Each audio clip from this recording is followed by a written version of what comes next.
I can say right away that the first time I saw him, the word light immediately came to mind. A light-filled man with endless charm.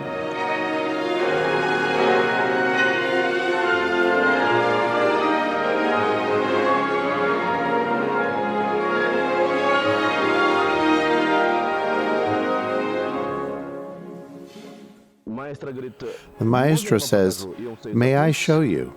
And then he takes the conductor's stand, and the magic begins. This was a big surprise for me.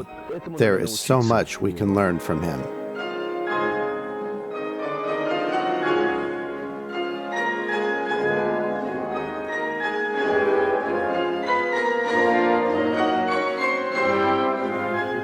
Masters, such as Vladimir Gorbik, experts in their field, professionals in their field, today, they make such a major contribution to the development of the art of conducting.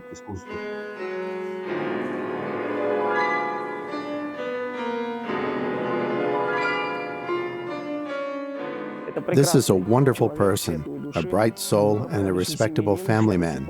Although we have known each other for quite a long time, I am still amazed and cannot believe how such a person can have such a large family. He has 10 great children, which is wonderful.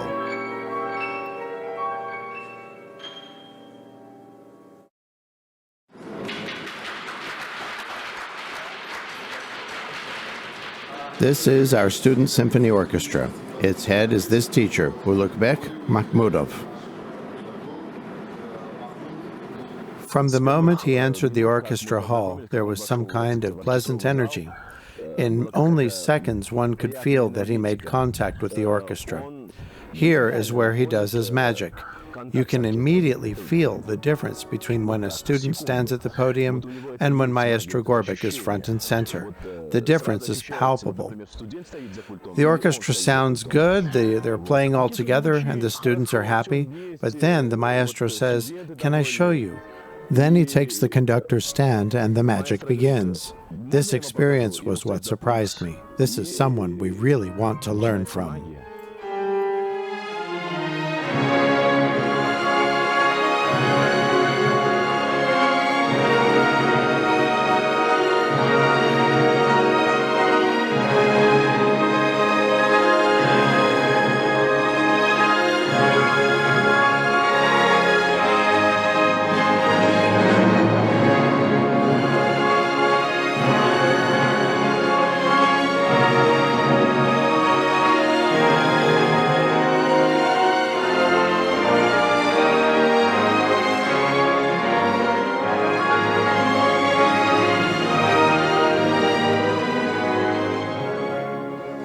I had very good, very vivid memories and impressions. I really liked his conducting technique. He taught me that we conduct with our right hand, which is fate, rhythm, and tempo, and with the left hand, our feelings, our thoughts, and our hearts. I really liked this idea, and I am already putting this concept into practice in my own conducting.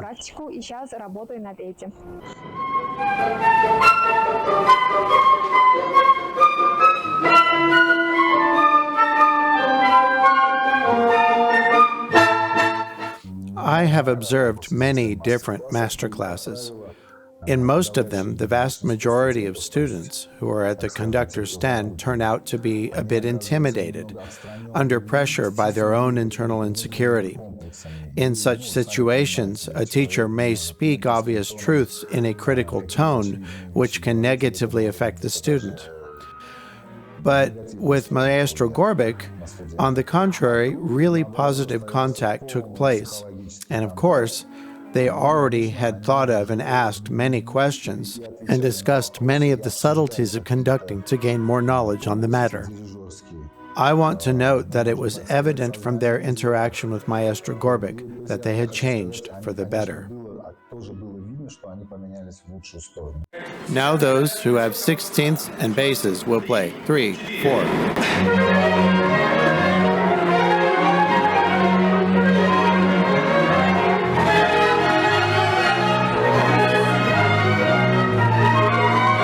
Stop. Thank you.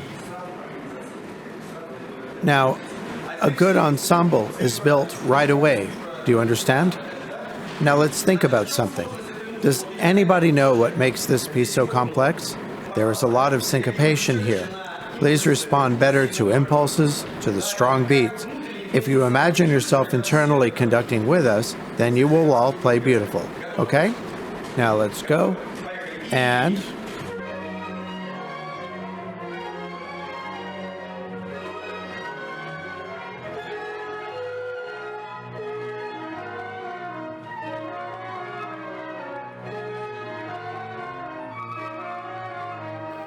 I discovered a lot of new things for myself. For example, the fact that one has to immerse themselves in the very nature of this music. For example, I had the cachet dance, and despite the fact that I am a girl, I had to essentially become cachet. This was very interesting. If there is too much energy lost in using strength on these chords, it is like driving a car with the pedal floored, but with only a gallon of gasoline. Now, I will show you. We will play the first chord now.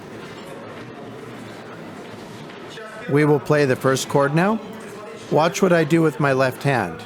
I will make the motion of an axe or a guillotine. Now watch.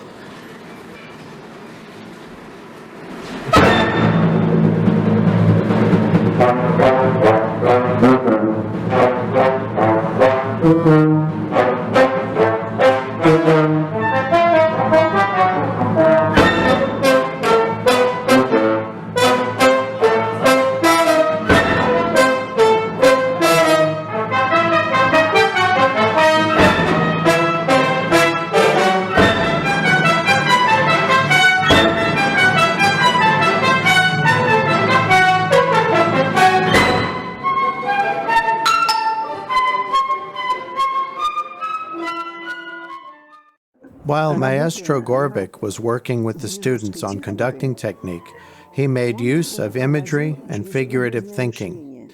He explained to the students why it is necessary to make various kinds of movements, and for example, where it is necessary to make an entrance based on the figurative content of the work itself. And I have to say, it was really impressive to see how well the students responded. It was abundantly clear that the students were radically revising their inner worlds and that they were coming to a totally new understanding of their work.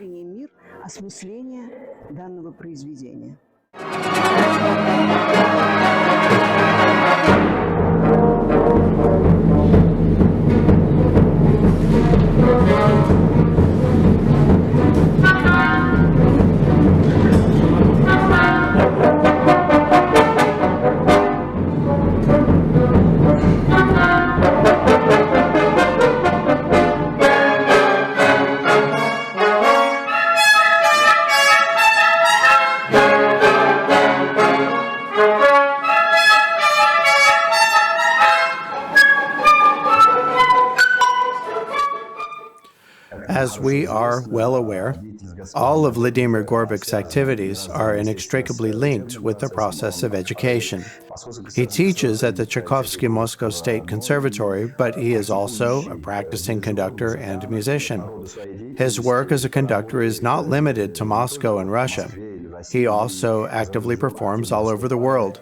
And of course, he also teaches and conducts masterclasses. Maestro Gorbik is received in these places with great joy, and many such events have been organized. Let me speak a little louder so that everyone can hear me. We have what I call the conductor's architecture.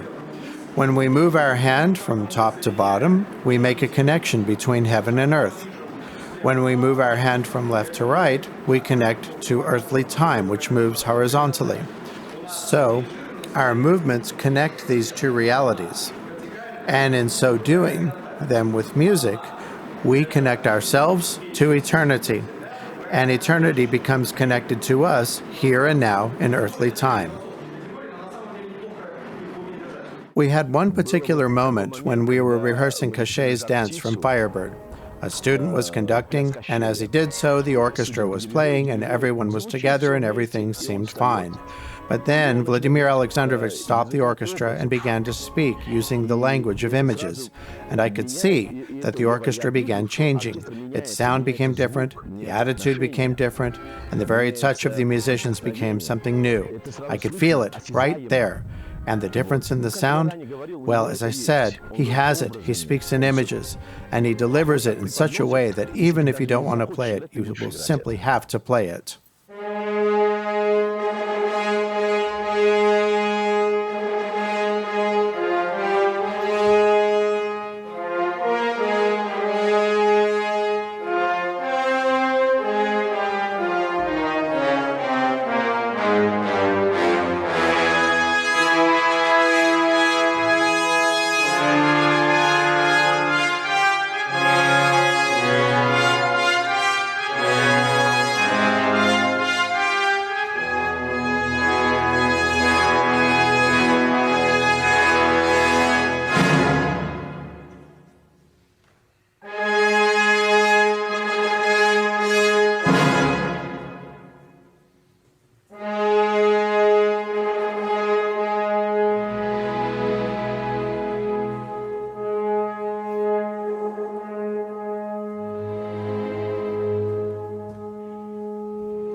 A great musician and a great teacher.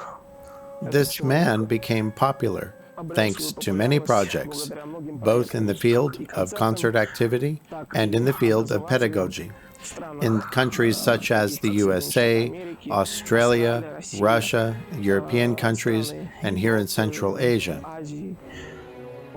I am sincerely glad that Vladimir Gorbik has held a number of educational events here within the walls of the State Conservatory of Uzbekistan. Through the work of Maestro Gorbik, Tashkent has received wonderful opportunities for the implementation of some global-scale cultural projects which will help to popularize our Uzbek culture abroad in larger nations that play significant roles in world politics and in the world economy, for example, in both Russia and the United States.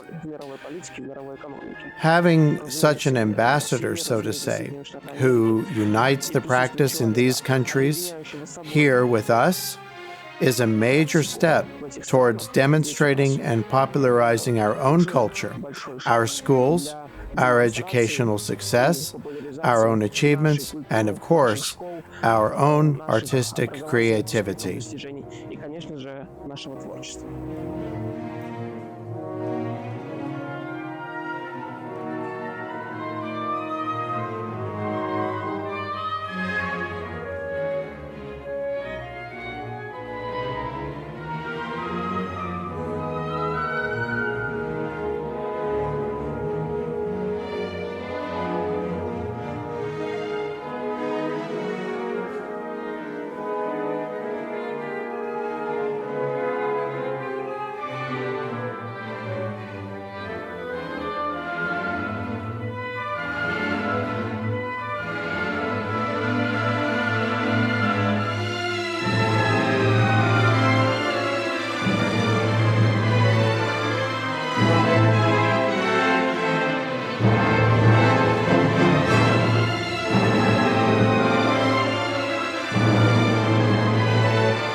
I had already heard much about his activities, in particular as the conductor of the Moscow branch of the Capital Symphony Orchestra, and his work with the New York branch as well. I knew that he essentially works and lives on both sides of the Atlantic. On many issues related to the methodological approaches of working with a performing orchestra, as well as with students, on a great many issues we share a common point of view. And not just generally the same, but essentially the exact same way of thinking. Therefore, I am very impressed with his professional approach to this work.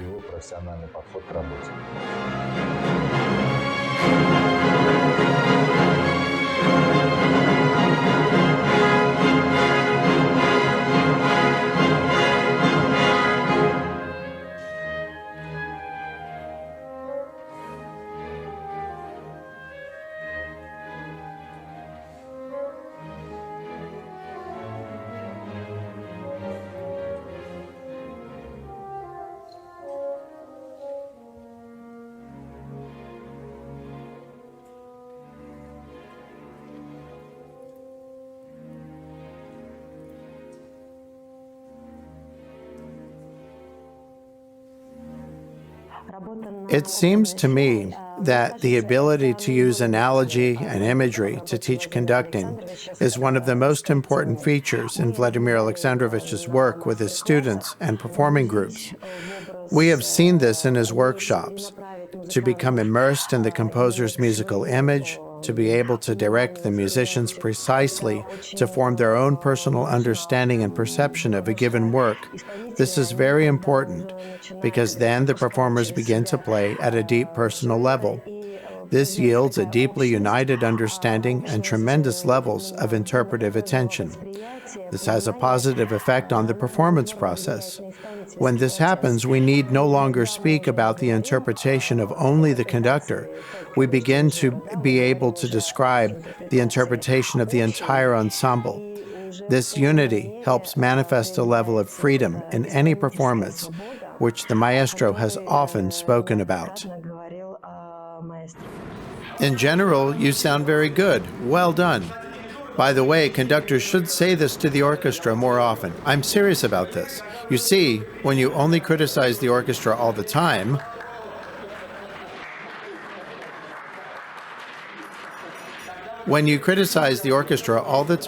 the orchestra is like a teenager of 14 or 16 years old. I say, if you say all the time, you are bad, you are bad, you are bad, he remembers, and he begins to mock the parent. Well, it is like the conductor is the parent and the orchestra is the teenager.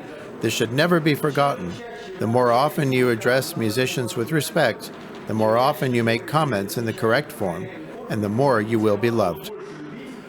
The process of teaching the art of conducting, in my opinion, primarily occurs through imitation. When we studied conducting technique in general, the approaches to conducting and to the rehearsal process were taught with and through the use of imitation. Further, there is a relationship we maintain with the Russian school, the Russian tradition, and the art of conducting. After all, this is not merely a set of technical movements for conductors. It is actually learning to understand music in a very particular way. This understanding is what the school really teaches. Of course, today we can proudly say that we continue in the traditions of the great masters, such as Anokhin, Rostesvensky, or Musin.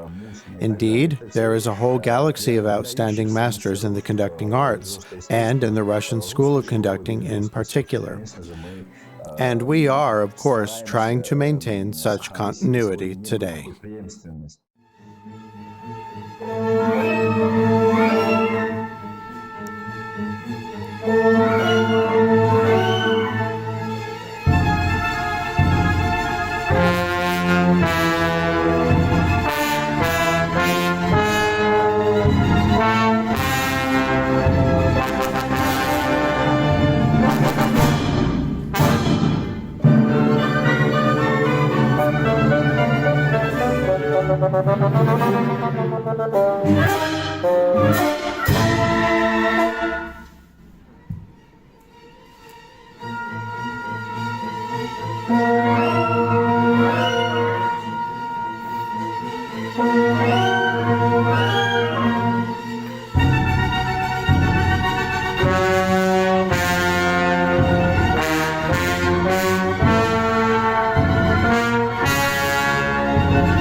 Vladimir Alexandrovich is a very sociable and open person.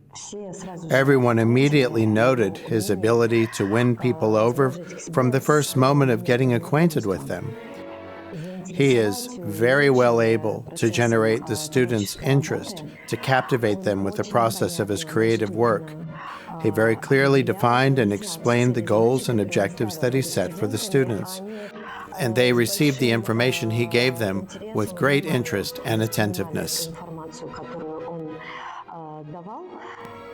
And in general, I would like to say that all of these master classes were held in a very friendly and wonderfully creative atmosphere.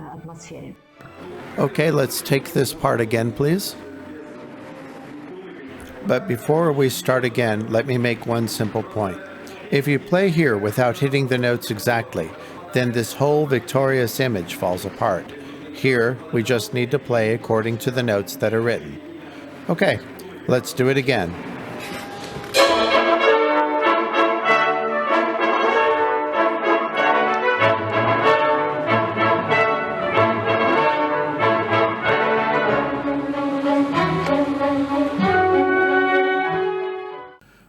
While working with the students' manual techniques, he also gave, at the same time, a lot of attention to the performing culture of the student symphony orchestra.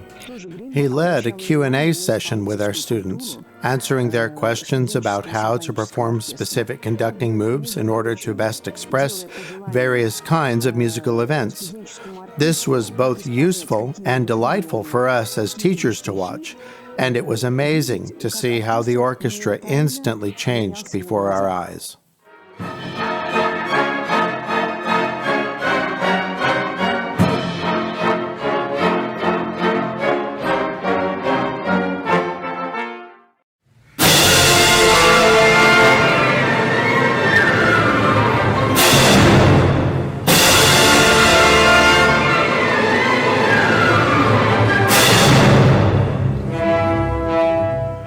We hope to establish joint tours and concert activities in the near future.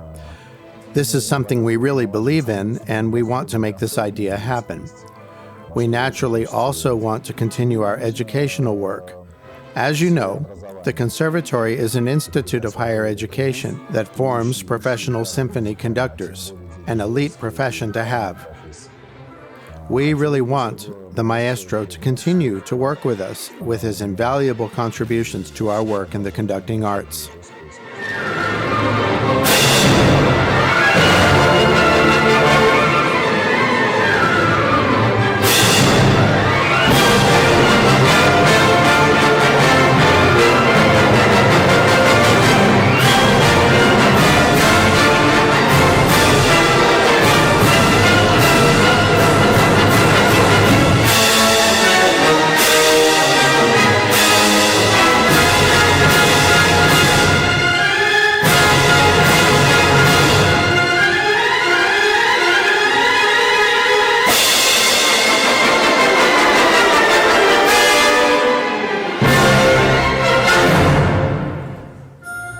I have long known about the activities, about the work of Vladimir Alexandrovich, but even so, I will not hide this. We researched his career and methodology very carefully. We saw examples of his teaching, and my colleagues did a lot of observation to ensure that Maestro Gorbik's visit would bring us very good results, that it would indeed bear fruit for us. The learning process is endless, but even knowing Vladimir Gorbik's reputation from afar was not enough for us to truly understand and realize what a gift he is, and what he brings to all of us, faculty and students alike. We don't know what we don't know, but now everyone here truly understands what a master we have in our presence. Vladimir Gorbik's accomplishments over the years have really held my interest, and I do keep up with what is generally happening in the world of conducting and performing arts. I am not afraid to say that I hope that warm and friendly relations have been established between us. Vladimir Gorbik and I have already agreed on further plans, on cooperation not only in the field of the conducting arts, but on cooperation between our respective conservatories. This is very important to us since we are an educational institution. We can continue with masterclasses, work with individual students, we can give concerts and jointly organize tours for Uzbek musicians, conductors, and orchestra members. And naturally, in the course of our conversations, we made some agreements with Maestro Gorbik about him giving major public concerts in Tashkent on the best stages and venues in our nation.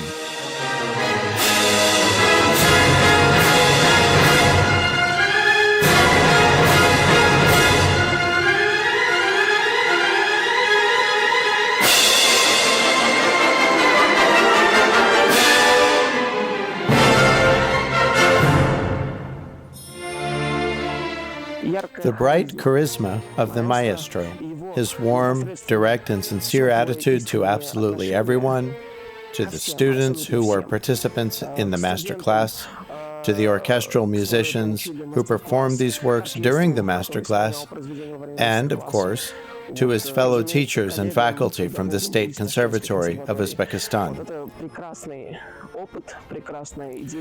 This was a wonderful experience, a wonderful idea, and a wonderful deed was accomplished.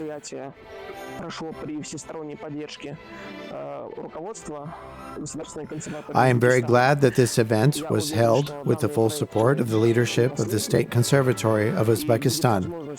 I am sure that these projects will not end here, and that there will be further opportunities to attract such significant foreign experts as Maestro Gorbik to exchange experiences, for creative practice, to create some new cultural projects, and generate new ideas.